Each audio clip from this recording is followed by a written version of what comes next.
I am the Arts and Humanities intern for the City of Takoma Park, and today's event is one of the many events that we host at the Community Center. You can check out more of our events at the City of Takoma Park page or on our Facebook page. And you can also sign up for our e-newsletter. I have a binder outside in the lobby. You can sign up for that, and you get a weekly e-newsletter of our upcoming events. And that's about it. Now I'm going to turn it over to our Poet Laureate, Kathleen O'Toole.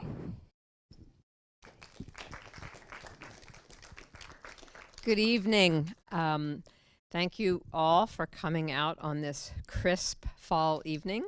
And I am thrilled to be welcoming here to our Takoma Park stage 3 very accomplished and different poetic voices, and delighted that for this second of our Third Thursday poetry readings, we've got such a delightful variety of voices for you tonight. We will go in the order that's in your program.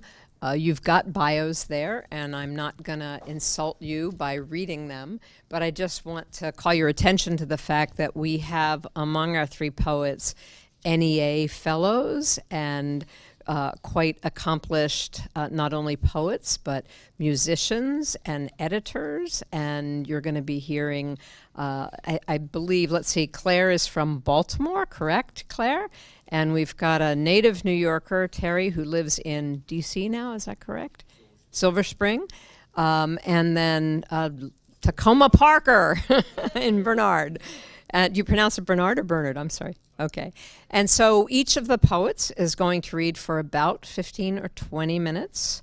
And then we'll take some time at the end to open it up in case any of you have questions or would like to respond to something that you heard from one of the poets. And then we will, as we traditionally do, have some time for refreshments and gathering out in the lobby. So if you're more comfortable chatting with the poets after the program, please feel free to stay around and meet them individually. So I'm not going to interrupt the poets by getting up and down. We'll hear first from Clare, and then from Bernard, and last from Terence. So Clare, the podium is yours.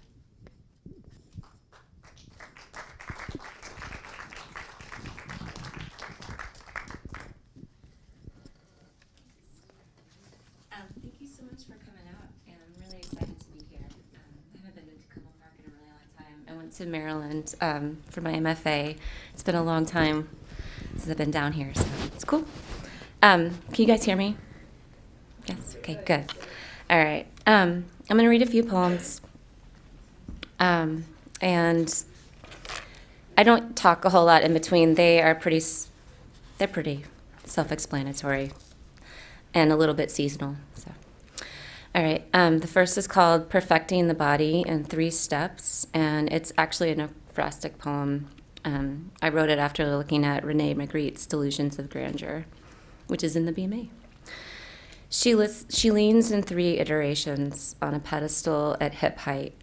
A dark bronze fixes the grace of her epidermis. First, she's hips and upper thigh, wide ass, legs, and crotch. Hers is a body to leave, a failure of her maker's form. Second, she's abdomen and lower ribs, smaller this time, a successful revision. Though there's still that pop of belly that, when she's dressed, leans over her jeans, evidence of pregnancy or a weakness for salt that's important to her race. By the third, she's toned down, a petite rib cage, tight breasts, shoulders, a hint of neck. Headless and limbless, she's a woman resected, pared like an apple, though perhaps she peeled herself, traded armor for emptiness, for a frame on which a dress hangs, just so. Mass effect. I lie back in the fluorescent light of your office and lift my shirt for you to test the waters of my abdomen. You find the knot that sits under my long scar, near where my ribs begin. The tissue's hard there, like a knuckle, No, a fist. When I ask you what it is, you call it mass effect, scar tissue that grows where a tumor's been removed. One mass replaces another. And I'd thought you'd caught that body from me. I'd thought you'd made me free.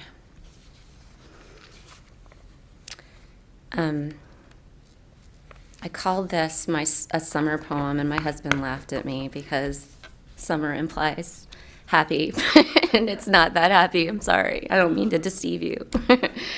It's called Playing in the Pastoral Dream. My neighbor spent the summer destroying his yard. Lopping the tops of his trees, he raised the ground until it was no more than dirt, the roots of vines like wire ascending. I was on the sidewalk watching my kids ride bikes when his wife came onto their porch in a bathrobe. Her head behind the screen was pale and bald from what could only be chemo. My body seized at the sight of her, and I thought of Carrie last winter in her wig. It's no use, I wanted to yell at him. There's no construction, no revision that will stop this. In the street, it was dusk. I knew death, and I didn't, and it didn't matter. Inside my pastoral dream, the red brush of a cardinal darted across my yard in the evening's odd coolness, moving to her nest in the hedgerow. Sycamores line the street, shedding bark like snakes in wide strokes, leaving their trunks a pale green. The white noise of cicadas rose around my son playing in the grass.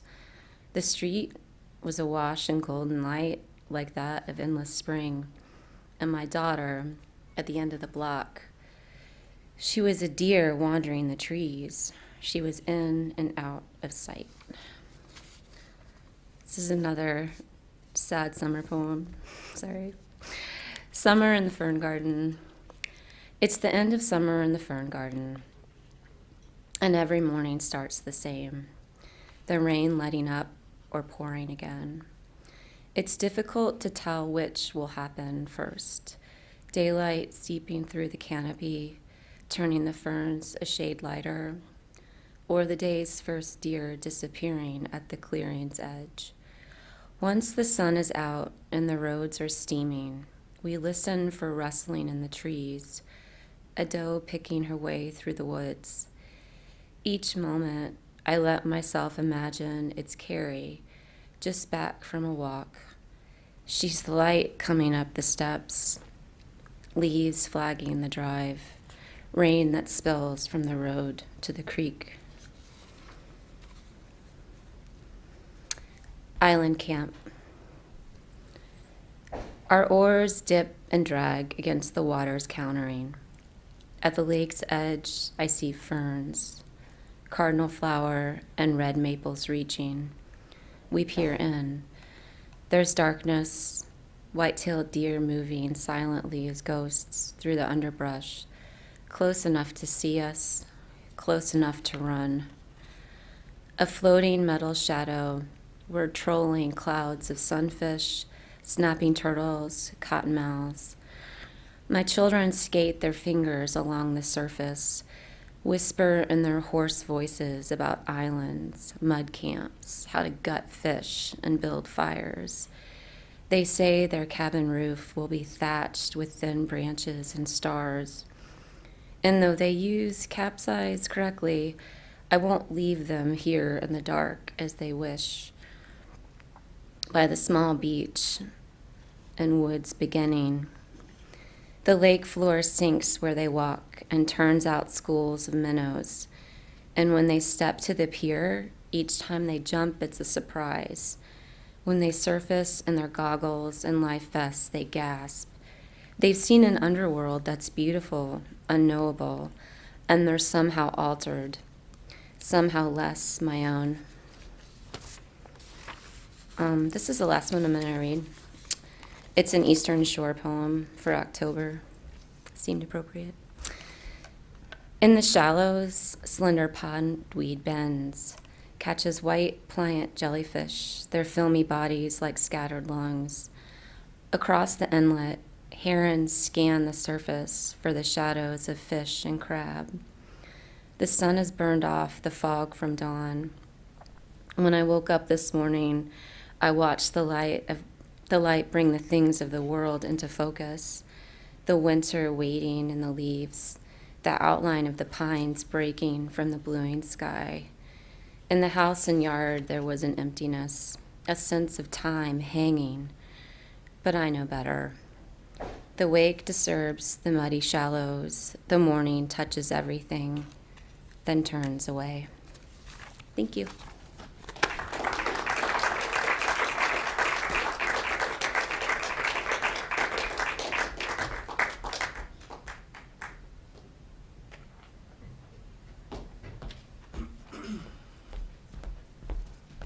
Hi, thanks for being here.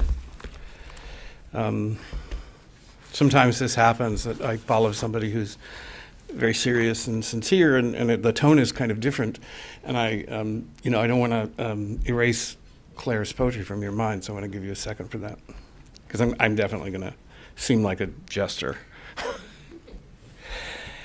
I have known Terry Winch for a very, very long time. My book of poetry that you see here is dedicated to him. He was a mentor as well as a friend and advisor to me in mass transit, a set of open poetry readings I started to go to when I was still in college. And so that set me back thinking about stuff I wrote a long time ago in this poem, which appears in that book that's dedicated to him, Paradise Lost. I was like very, very low in the ambition thing. Paradise Lost.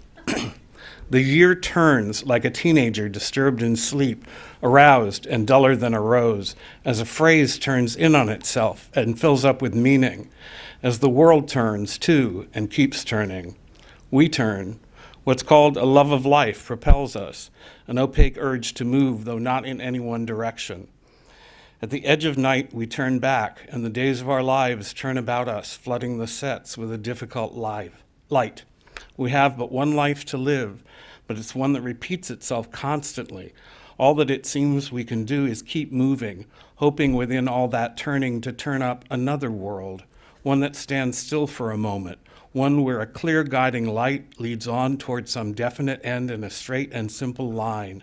Meanwhile, plants wither and sprout, people are born and die, the sun falls and ascends in the sky, and when the light rises hard over dark cities, the young and the restless arise to search for tomorrow.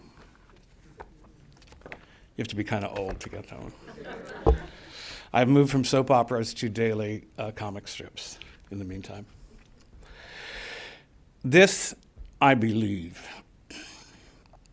I don't know. I'm pretty sure I don't believe in ghosts or astrology or the tarot or mind reading or life after death or convenient messages from the recently or very long dead or string theory because I don't know what it is, or postmodern cuisine or the keto diet or the South Beach diet or the paleo diet because I'm not a caveman and I'm betting you aren't either, or the wisdom of the crowd, or the voice of the people, or destiny, or all's well that ends well, because it doesn't, and after all, everything ends and some things are just terrible, or progress, or evolution, unless that just means the constancy of inconstancy, or I knew you were going to say that, or trust me, or you can believe me, or nobody respects women more than I do, or I have no idea what you're talking about, or he can't come to the phone right now, or your call is very important to us, or everything happens for a reason, or everything is political, or everything is art,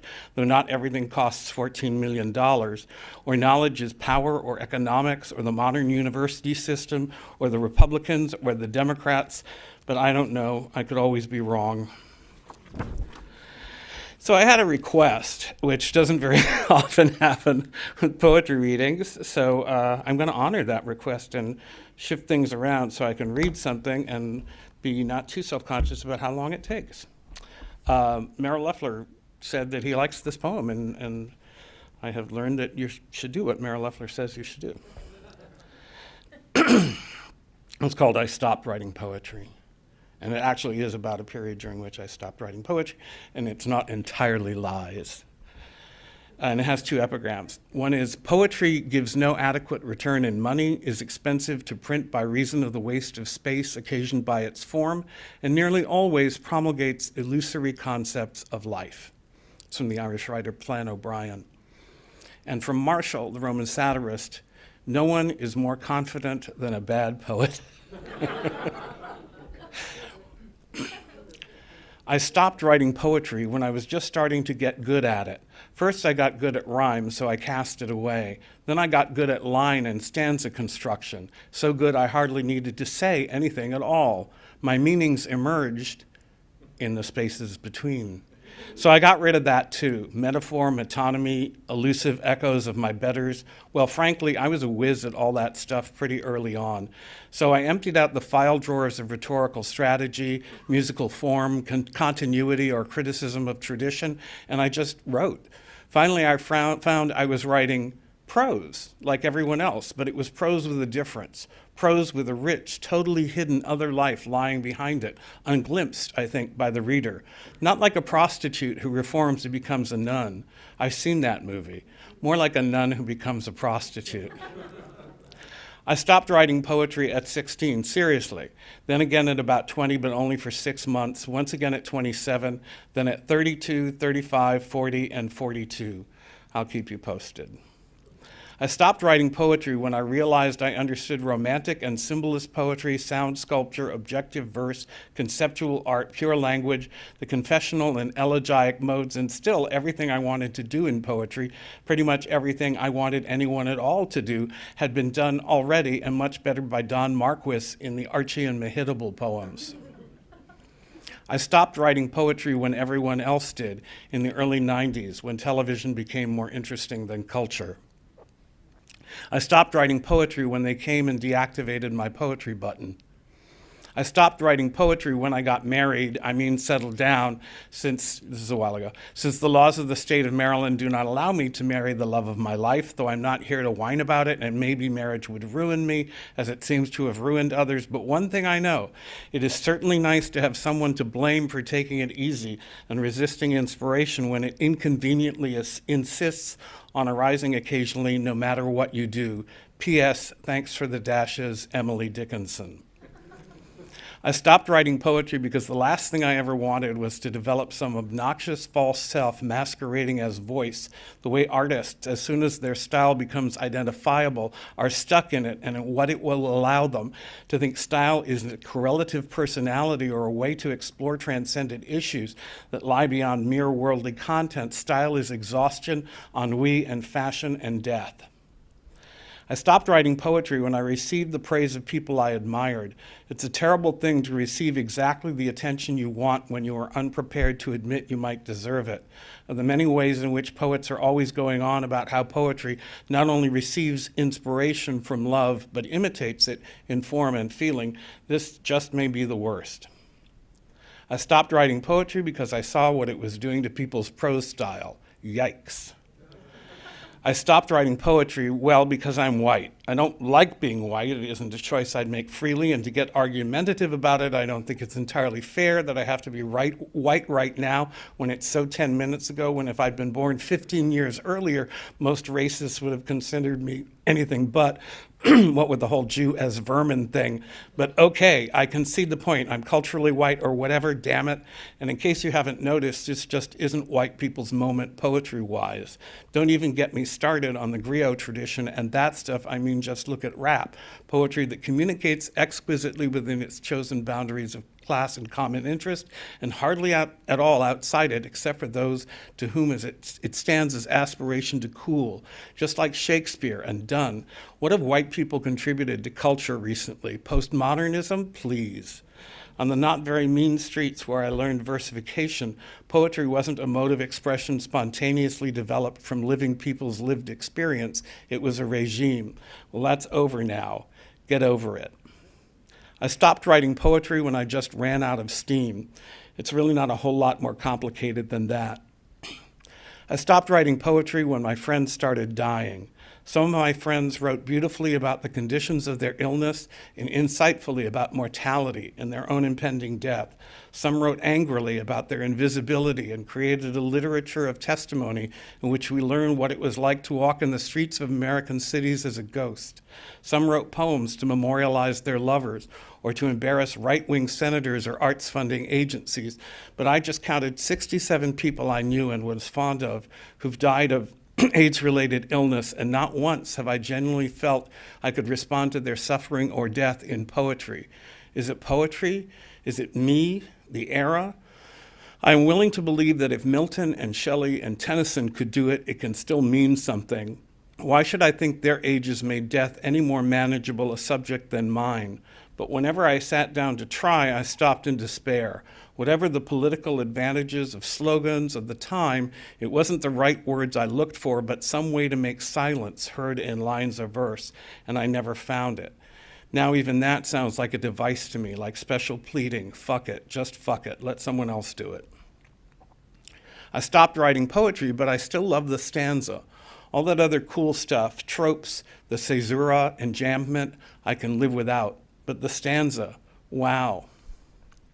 I stopped writing poetry after I went to my first MLA conference where they were attacking a way of reading and understanding literature they called mainstream and dominant that I'd never even encountered. It was like what they meant by book was totally different from what I meant by book, as different as washing machine and golf ball. I stopped writing poetry when it was eclipsed by criticism for purely sociological and economic reasons. I stopped writing poetry when people began writing scholarly articles explaining how to write Frank O'Hara's lunch poems, and it never occurred to them to mention that you should read them during lunch. I stopped writing poetry when it became popular. I realized Robert Frost read it at Kennedy's inauguration, but now Ethan Hawke is telling Vanity Fair that he keeps your book by his bed, and this actually happened to someone I know recently, like 30 years later. And poetry as adjunct to commercial culture and the veneration of celebrity is so much more deliciously embarrassing for everyone than even poetry in the service of the state. I stopped writing poetry when taking it seriously started seeming more likely to indicate intellectual complacency than intellectual liveliness. I stopped writing poetry when it got boring.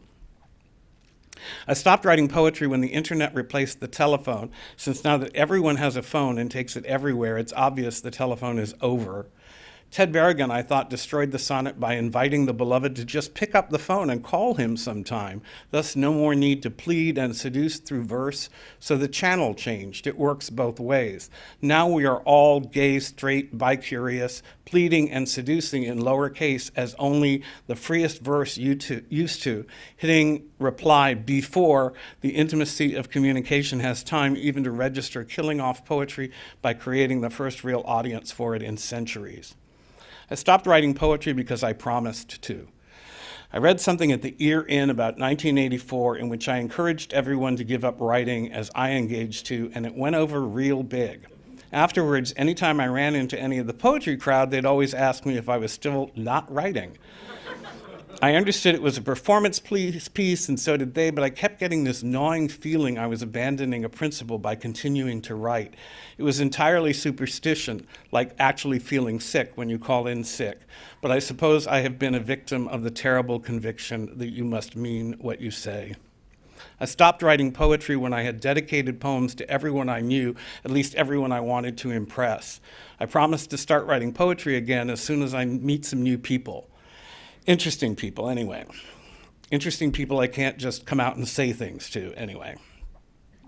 I stopped writing poetry, but as satisfying as it has been to turn my back on it, as on a distant homeland fallen under the spell of a fascist party, still a breeze reaches me from time to time, fragrant of verse, and suddenly I am as nostalgic as an exiled Russian Grand Duke waiting on tables in Paris in a screwball comedy. Sometimes I wonder, would it really be so terrible if I wrote just one more line? So I'm still going to read one more poem because, thank you, because I told Meryl, okay, I'm going to read that, but I'm still going to do my set. This isn't very long, really. It was 4 minutes the other night. It's of the moment. That's why I want to read it. This is some water. I've been doing a lot of incantatory and list type stuff. So I apologize if that's tiresome. This is called Bad News First. What nobody needs to tell you, what everyone knows and no one will admit, what you saw without recognizing, what you heard when you weren't listening, what requires no explanation, what they always say, what can't be justified under any circumstances, what some like and others detest, what was always lurking in the background, where you went to work every day when you went to work, where you came home when you came home, when you surprised yourself, when you disappointed your parents, when you almost lost it, when you told me it was forever and it wasn't forever, when you walked out of the movie before the ending, when you took it whether you liked it or not, when you didn't get it, when it all made sense, when it made too much sense, when it was too easy, when it was too hard, when you dug in your heels, when you promised, when you kept your promise, when you didn't keep your promise, when you treated it all like a big joke, when you thought you couldn't take it one more minute, when you thought you were going to lose it, when I saw your face and knew, when I watched you do it, when I turned away in disgust, when I couldn't help envying you, when I thought you were fucking nuts, when you made terrible choices, when you had no choice, when no one realized what you were up to, when no one knew what they were doing, when no one knew what the fuck was going on, when everyone knew exactly what was happening, when the other shoe dropped, when the earth opened up, when the top of your head blew off, when you gave up, when you lost your mind, when the mirror will no longer reflect your image, when the weather changed, when you met your commitments, what you were looking for before you forgot what you were looking for, what you tried to hide from the children, what you couldn't find words for, what you felt bad about saying even though it had to be said, what made the whole thing so sad, what made the whole thing so boring, what the hostages kept from the captors, what the children kept from the parents, what you stole from your neighbor's yard, how you betrayed your friends, how you made war on mankind, how you explained your appalling behavior, how you knew something was up, how you came to terms with it, how you lived with yourself, how they told you when they had to tell you, how they left out the most important part, how they debased the currency, how they said whatever they needed to, how they maintained their good opinion of themselves, how they exceeded the bounds of simple decency, how they fooled us, how they couldn't fool us, how they kicked us upstairs, how they threw us under the bus, how we were asking for it, why we begged to be humiliated, why we begged to be punched in the face, what it's like to be stranded in this endless desert, what it's like to care, what it's like to know you can't do anything about it, what it's like to know you can, where all those zombies came from, why you can't argue with them, why you can't shame them, why you can't pin them down, why you can't run away, why you can't keep up, desperation, ecstasy, misplaced trust, sleight of hand, bad faith, magic underwear, majority rule, interior design, exterior chaos, prolonged dental surgery, a walk in the park, a day at the races, a slam dunk, an inside straight, a life sentence, a last-ditch attempt, special pleading, mass communication, sheer horror, the light at the end of the tunnel, no light at the end of the tunnel, your enormous house, your terrifying family, your spectacular toilet, your ridiculous bathroom, your point of origin, your destiny. Everything that was funny becomes tragic. Everything that was tragic becomes pointless. Everything that protected us makes us more vulnerable. Everything that saved us ruined us. Everything that can happen will happen. Nothing can be calculated. Nothing can be assessed. Nothing can be analyzed. Nothing can be read. Nothing can be written. Nothing can be foretold. Nothing is the result of sexual repression. Nothing was inherited from one's parents. Nothing is the product of a genetic predisposition. Nothing is certain. Nothing can be confirmed or denied. Nothing can be given freely. Nothing can be distinguished from itself. Nothing can be estranged from itself. Nobody sees the whole thing at once. Nobody hears the words they hope to hear. Nobody feels joy or despair. Nobody learns their lesson. Nobody celebrates. Nobody achieves a state of enlightenment. Nobody experiences the transformation they hoped for. Nobody takes the long way round. Nobody takes a shortcut. Nobody lies awake every single night consumed with worry. Nobody hopes for the best. Nobody prepares for the worst. Nobody says hello. Nobody waves goodbye. Nobody turns the lights out. Thanks. See you next time.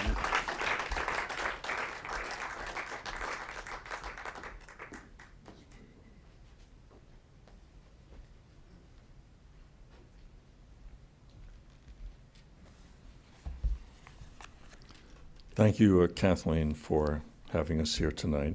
It's a great pleasure for me to read with Claire and Bernard, which I've been wanting to do.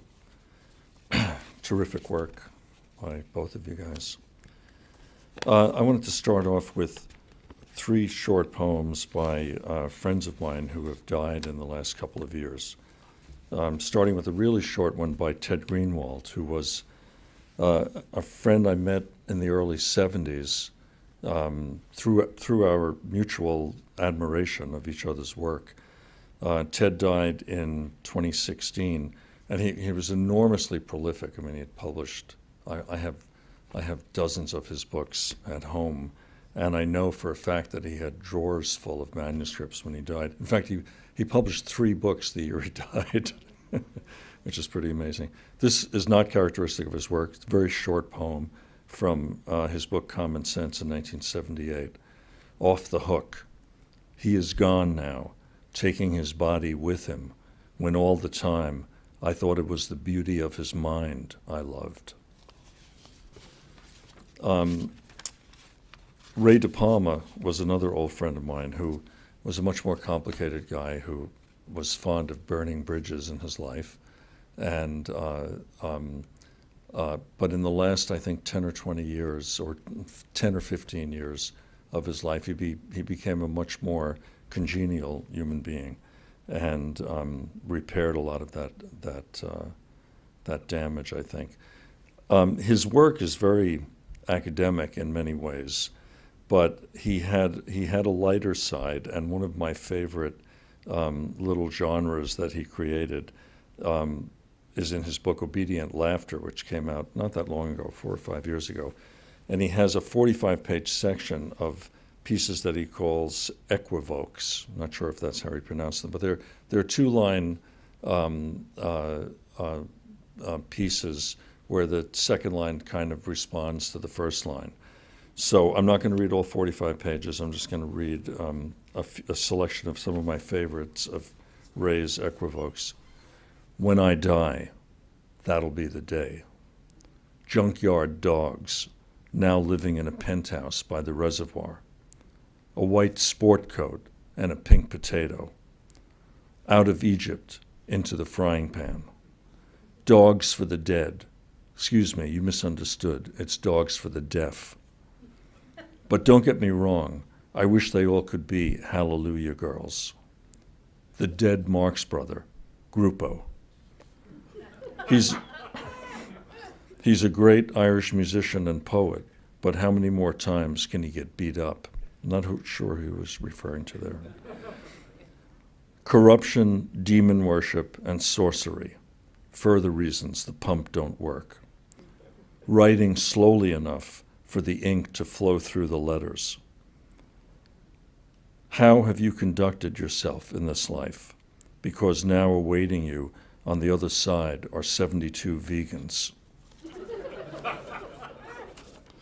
And then in August, Tom Clark, who was a brilliant man in many ways, he was still in his 20s when he became poetry editor of the Paris Review, and a very erudite guy who published a lot of poetry, a lot of criticism, biographies, etc.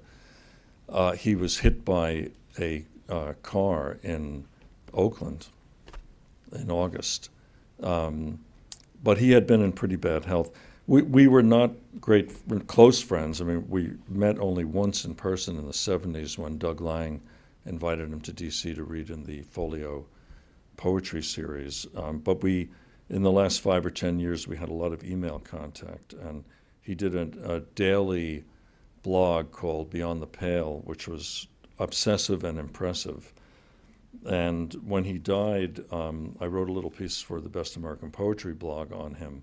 And I looked through all my books to find some poems that I thought would work in my piece. And I found 2 that, again, are not really that characteristic of Tom, but I like them. I think they reminded me more of my poems. And then when the New York Times did its obit a couple of days later, they picked the same 2 poems. You know, I wonder where they found them. The Edge of the Forest. Poems ought to have memories. they should remember other poems. At this moment, the noisy city has fallen quiet, and the edge of the forest is abuzz with voices, the voices of poems beneath the old trees, talking quietly about the poems that were once here, but are here no longer, remembering each other. Okay, we have to remember each other. So I'm going to read mostly from my most recent book called The Known Universe, and I'll start with the title poem. I don't know whether this was just my mother, but my mother referred to Con Edison, the power company in New York, as the Edison. I don't know whether other people did that, but you did it? Okay. But she would talk about the Edison. The Known Universe. I grew up in the Bronx of Irish immigrant parents, which sort of explains some of the context of the poem. My mother commands the linoleum to shine, and thereupon the linoleum begins to shineth. My mother says, "Are you trying to make the Edison rich?" And as soon as her words are spoken, the lights go out all over the parish. My mother says the sheets must be washed, the mattresses flipped over, and lo, the bedrooms doth provide a clean and firm night of sleep. She telleth the neighbors to mind their own business, and the neighbors obey. My mother says, "Eat your string beans and beets," and all string beans and beets are thereafter eaten. She orders the roaches to be gone, and behold, there are no more roaches. My mother says, "Let us have a cigarette and a good laugh, and smoke and laughter pervade the known universe." My mother saith that eternity is all in your mind, and you must always mind what your mother says. I was surprised to see the poem Wedding Party in the little brochure today, because I don't think I've ever actually read it, and I was going to read it tonight, and I'm still going to read it tonight. I realized after this book came out, that cake appears in like every other poem, and which is sort of embarrassing, but I realize it sort of stands for life's pleasure. So I will send this one out to Susan, but I will also give a special mention to Diane Ward, a great poet who's visiting from California, who I think made, or was one of the people who made the wedding cake mentioned in this poem. Wedding Party. You were at my wedding. You stood in a doorway and smiled at me. Music was playing in another room, and a huge white cake, the size of a fat little man, awaited us on the table. The phone rang and you answered it. It was the priest looking for money. We tried to get him stoned. Night fell inside while day raged outside. We noticed how ridiculously long your sideburns are. There are no photographs to prove any of this. There's no way to know what really happened. We drank, we ate, we danced a waltz. We fell asleep in the hotel, and when we woke up 30 years later, our friends were old people with like white hair and health problems, and the entire country had fallen into ruination. It's true. Ghost Bottle. You waited for me as long as you could that night when I went out to play a gig. It was cold in the back of the car. I clenched my jaw until my teeth hurt. I was in the dark for so long, my eyes have never adjusted to the light. Someday humans will be able to remember everything but not recognize the present. You waited for me singing your exit in a rattle that shook through the house. After you were gone, I made everything into a prayer against everything divine. Then they put me in a bottle and tossed me in the sea, floating on the waves of my grief. Well, I like reading this poem, which is a complete change of mood, but I prefer the recorded version, which features my brother Jesse on the guitar and actual singers and everything. But I'm going to do it anyway. If you've heard it before, you're going to hear it again. called Dead Stop for Dominic Murray. We played a fundraiser twice a year in the Teamsters Hall on Capitol Hill for about 10 years for a powerful congressman from Queens. His parents were from Mayo, as I recall. He had a perfect head of thick brown hair that stayed young even as the face underneath it grew older. Beautifully groomed, dressed in an expensive designer suit, he would accept envelopes from a procession of benefactors. We were really only background noise at these kinds of events. They paid us well, fed us delicious food, and demanded very little. In fact, most of the time we would just sit there while people made little speeches in praise of the congressman. That's the kind of easy gig musicians love, just sitting around, eating and drinking, after which someone hands you a wad of cash. None of us ever really spoke to the congressman, who seemed pleasant enough, but aloof, distant. I don't ever remember him making a speech. He just gloried in the adulation of his cronies and supplicants. Thus, year after year, all these gatherings blended into one, so similar were they to each other, until this one particular year, when the unexpected happened. We were cruising easily through the gig, never breaking a sweat, occasionally playing a tune or two, all as per usual. But then, in a dramatic departure from the script, the congressman's chief of staff came up to us and said, "The congressman would like to sing a song." We were amazed. The congressman, who had never spoken, never even made a few passing remarks, whose voice we had never even heard utter a word, wants to sing? Oh, this was such wonderful, exhilarating news. The routine, the predictable, the ordinary were about to be discarded in favor of who knew what. "I didn't know the congressman sang," I said to the chief of staff. "Twice a year, and he's never so much as proposed a toast. And now he wants to sing." "Oh, yeah, he likes to sing every once in a while," the chief of staff said. "Well, do you know what he wants to sing?" "No, he'll work that out with you guys." We couldn't wait. A minute or so later, he appeared before us, all smiley and friendly, though we had the impression that he was noticing us for the very first time. "Congressman, we didn't know you sang." "Oh, yes, I love to sing." "Do you know what key you usually sing in?"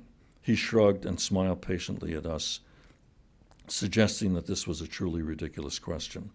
My brother Jesse is always adept at quickly locating the key of guest performers, so I wasn't worried. "What's the song you want to do?" we asked. He looked at us as though the answer to that question should be self-evident to all. "Danny Boy," he said, and we knew this would be really good. He hummed a little, Jesse found a key and strummed a chord, and the congressman launched into this great classic of Irish schmaltz. "Oh, Danny Boy," he sang as we started to follow along. But that was it, just "Oh, Danny Boy." He looked to us a bit panicky to supply the next line.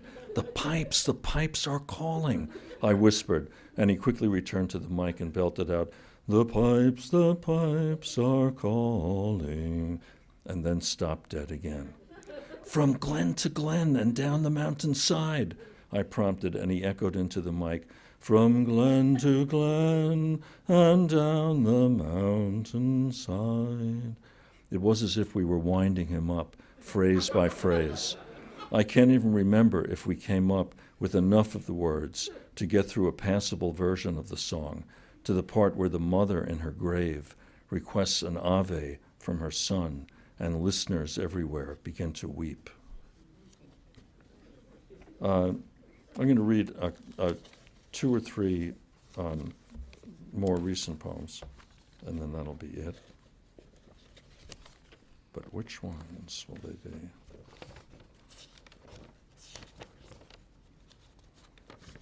Okay. Entrapment.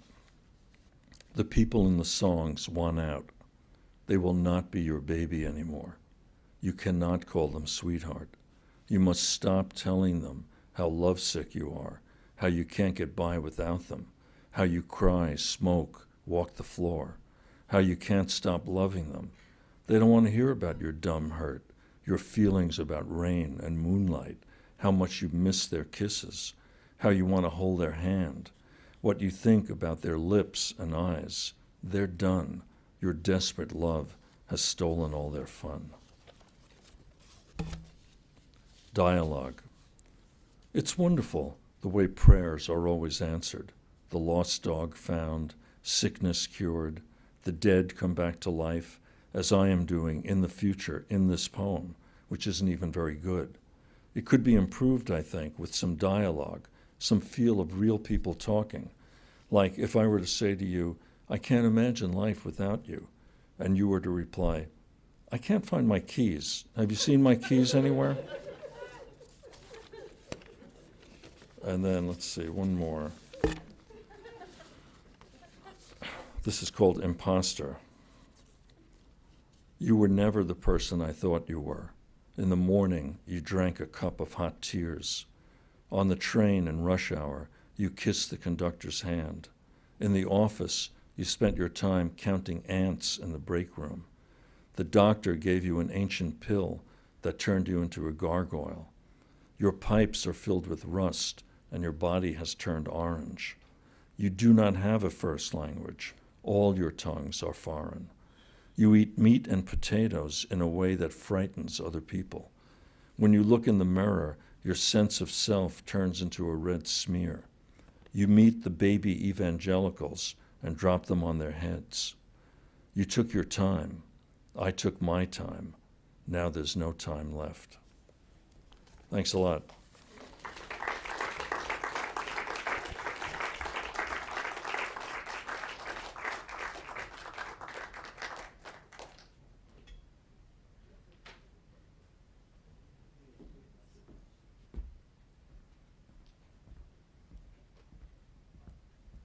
What a wonderful assortment of poems. Let's give all three of the poets another big hand. I feel like a prophet. I'd read maybe more of Terry's poems, but I could tell from the little assortment I was given that it was going to be a wide array of voices and experiences for you all. So I'm going to open it up to you all first to see if anyone has a question or something they'd like to respond to in one of the poems that they've heard. I think we have a microphone here to pass around if anybody has something they'd like to ask about. It's a quiet crowd tonight.